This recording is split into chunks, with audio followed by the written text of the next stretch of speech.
Они мора да ја гледале тагата на детето во очите. Добар педагог мора да ја види тагата на детето во очите. Освен сопругата, ја депаше и малата Катја. Малата ја слушнав како рече: тато, немој пази, мама ќе убиеш. Немој, тато, мама ќе убиеш. Дека во контекст на цените и шоковите, ризикот постои, е зголемен, но треба сепак да бидеме внимателни. Дали ќе дојде до потреба од ребаланс на буџетот во контекст на овие кризи, тоа е многу рано, би рекол, да се каже. Поврзани се цените на сите енергенси и поскапување на едниот драматично влие во цените и на сите други. Величествените церемонии се одржаа на 1 октомври 2003 година во The Royal Albert Hall под лично водство на неговото височество војводата од Кент. Масониријата во Македонија започна со првите 23, првите основоположници од лондонскиот клуб. Првата ложа која почна да работи на македонски јазик. Јас и понатаму не можам да пронајдам вистински зборови со кои би можел барем приближно да ги доловам моите чувства. Добре дојдовте во храмот на големата ложа на Македонија.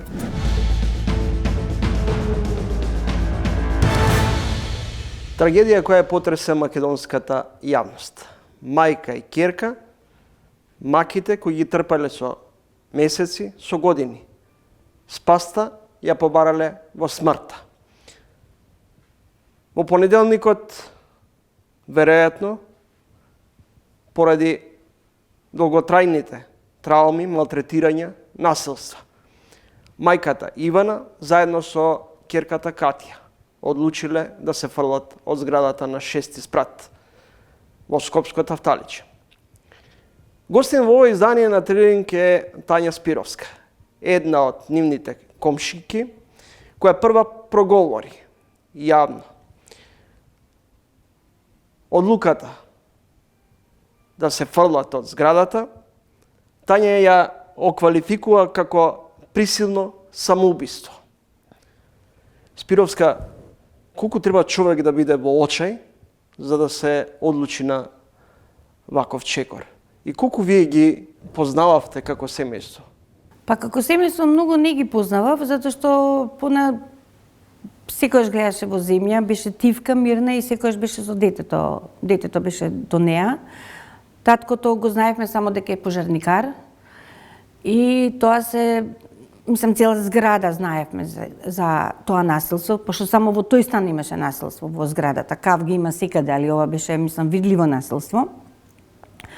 И за ваков чин да го направи мајката, Вајда веќе не гледала излез во ништо, спас во ништо. Пошто да се решиш на ваков чин, треба да имаш малку и храброст. Не е само да кажуваме, ја оно што го читам сега по порталите, зашто детето, зашто... Јас сматрам дека мајката си го заштитила и детето во овој случај. Затоа и детето. Со години мајката, па и вие, станарите, сте го пријавувале? Јас го имам неколку пати пријавено, 2 пати има дојдено полиција. Првиот пат кога дојде, инспекторот влезе ке мене, бараше ја изјава, се качи по становите, мирно беше после тоа кога дојде полицијата, и он беше, тој инспектор или полицаец, не знам, од цивилка беше културен. Вториот пат, кога исто повикав полиција, беше некаде на 10:30, 15:11, дојде еден инспектор, и сакам него да го видам во очи и ќе го побарам внатрешна контрола, каде што лупаше по сите врати, да јас на комшиите после им се извинував за буката што се деси во 11 саат во зградата, го бараше кој е насилникот, сакаше да приведе сема друг комшија кој што врска нема со семено насилство, значи ние знаевме и кој стане. И на крај мене ми се закани дека јас ќе добијам пријава за лажно пријавување на насилство, пошто таков бил законот. Викам, во ред, слободно можеш да ми ја напишеш и ќе се видиме на суд. Точно ли е дека непосредно пред да се случи оваа несреќа, токму насилникот, сопругот, ја има тепано Ивана? Да. Тоа е од... Каде? Прво прво кажа дека тоа се неговите другари кои што беа исто доле пред зграда. Едниот пробал да ја спасе горе и он бил истепан и она исто сведок во случајот, а претходно било она требала да оди го зела детето порано или од школа, требала да оди во центарот и во судот, пошто они веќе биле во тоа бракоразводна постапка. И јас исто од министерот слушнав дека таа типачка била на Мавровка семафорите. Прво таму, па после дошла полиција и она после кажала дека немало физички контакт, што не смее да каже. Она никош не смееше да каже дека има физички, затоа што она пак ќе беше тепана после тоа. Во декември минатата година била претепана во паркот во Ѓорче Петров. Да, видов вчера на порталот. На клиниката за на дигестивната клиника исто така во јануари била тепана од сопругот. Кој тоа се го заштитувал? Или како е возможно надлежните институции да останат имуни на ваквите дејанија? Јас исто не знам како може да останат имуни. Да еднашка да напиша да пресуда дека е тоа, да речеме, нарушување на јавен ред и мир. Океј. Али тоа да се константно да се повторува, па јас не знам во Карпаш колку пријави има. Има од нашата зграда има и управителот некоја пријава каде што он го скршил лифтот. Он има тепено доле пред кафичот, во зграда, не се бираше ни место ни тоа. Значи сега од кога се мислам жално е што се деси ваква ситуација, али веќе и комшиите сите ќе си кажеме меѓу нас, ние и претходно зборевме. Точно знаевме кој стан. Затоа што јас кога отидов да дадам изјава дека тој што сака да го приведат претходната вечер не е тој комшија, они веќе во полициска Карпаш знае дека е 57 стан. Така да они имаат доволно пријави да можат да постапат. А во полициска Карпаш, мислам дека внатрешната контрола ќе се ги види пријавите. А јас само сакам да го видам тој полицаец што мене ме набеди дека јас имам лажна пријава. Дали е сега лажна или е вистиница? Кога последен пат вие лично и вашите комшики слушнавте, видовте како е малтретиран? Не постоеше комшија, станар, од другата зграда, што не помина поред полицијата, што не даде изјава дека секој ден имало семејно насилство. Значи не постоеше. Сите 130 стана да помине полиција сега или обвинителство, сите ќе го кажат исто. Можда нема да го кажат јавно, ќе се плашат, али вака ќе го кажат.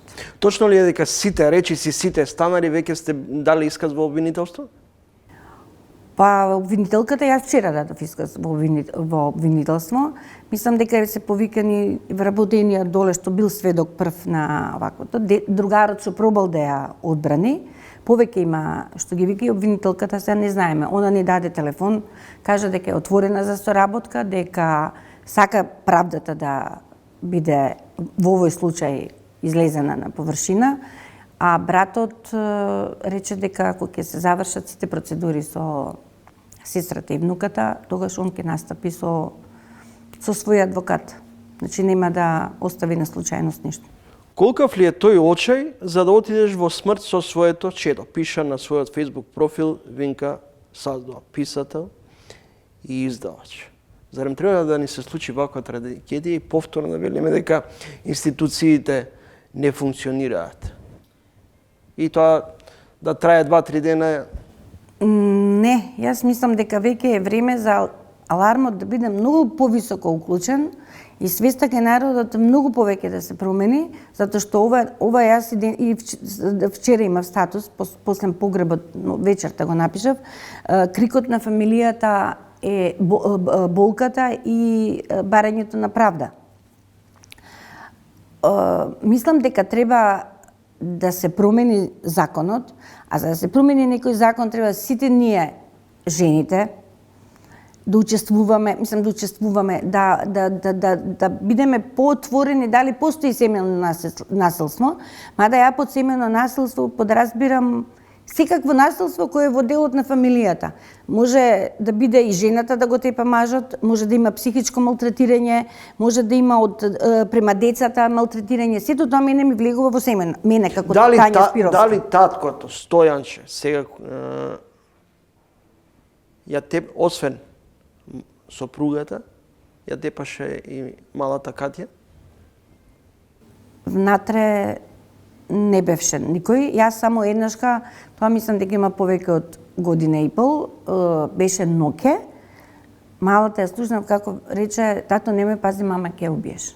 Немој тато, мама ќе убиеш.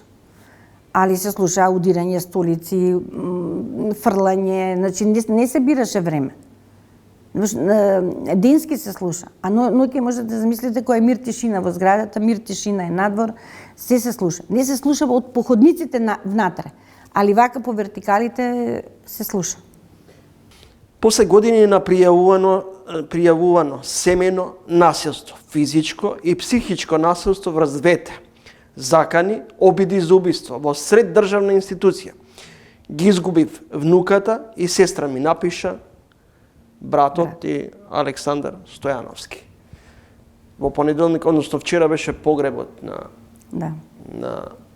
девојчето и на мајката. Како се живеели, како живеете сега во зградата? Одвратно. Сите го избегнуваме местото на настанот.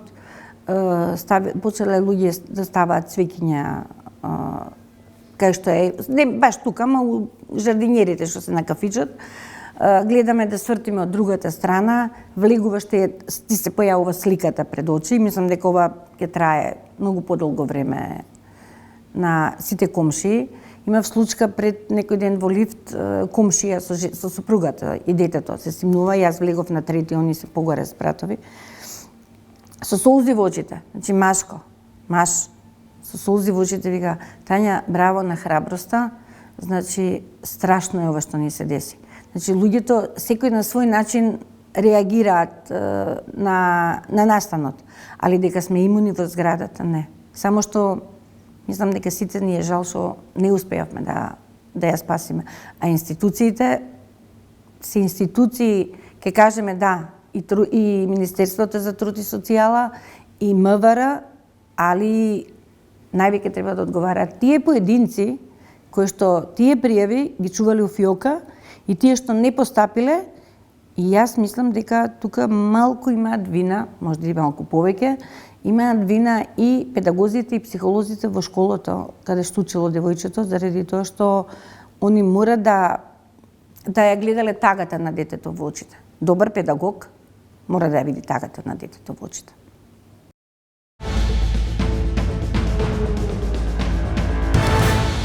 Коректно вие идентификувате дека голем дел од блискоисточната нафта се оди кон азиските економии, тоа 4 најголеми потрошувачи, значи Кина, Индија, кои што се многу големи економии, Јапонија и Јужна Кореја, што значи дека било какви пореметувања во снабдувањето со нафта, со блискоисточна нафта, директно ќе се одразат врз овие економии. Теснецот на Хормуз поминуваат околу 30% од целиот поморски транспорт на нафта за целиот свет. За среќа уште не е затворен. И околу 20% од целиот течен газ, така наречен LNG, доаѓаат од тој регион.